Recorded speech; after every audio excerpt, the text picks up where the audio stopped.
যে ব্যক্তি ফজরের নামাজ লাগাতার পড়তে থাকবে আল্লাহ তাআলা তার চেহারায় এমন একটা নূরের মায়া দান করবেন, শত্রু পর্যন্ত তার চেহারা দেখলে মায়া করতে বাধ্য হয়ে যাবে। সুবহানাল্লাহ।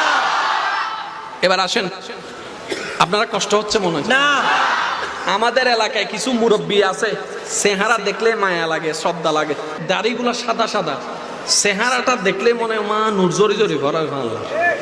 যাদের থেকে সুন্দর হতে ইচ্ছা হয়, আমার একটা অনুরোধ, আল্লাহকে খুশি করার জন্য প্রত্যেকদিন ফজরের নামাজটা কন্টিনিউ করেন।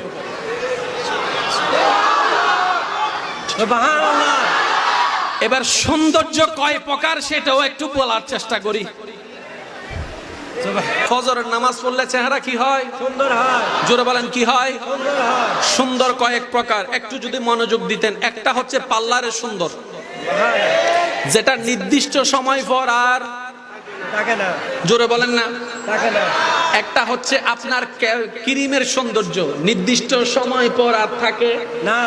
যত প্রকার কেমিক্যাল সুন্দর আছে, আমি শ্রদ্ধার সাথে বলছি, কেউ রাগ করবেন না, যত প্রকার কেমিক্যাল সুন্দর আছে ধুয়ে ফেললে চলে যায়, ধুয়ে ফেললে কমে যায়।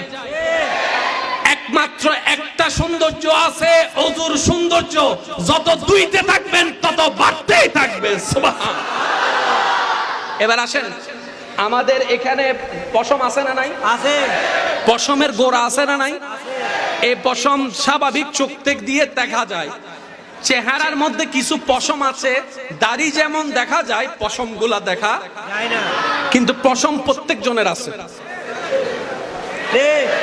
আইফোন দিয়ে একটা চেহারার ছবি তুলবেন, জুম করে দেখবেন, দেখবেন ছোট্ট ছোট্ট ছোট্ট ছোট্ট ছোট্ট কণা কণা পশম আছে। ওই পশমের কোণার মধ্যে ছিদ্র আছে। ওযু যখন করে, বিজ্ঞান প্রমাণ করে, বান্দা যখন পানি দেয়,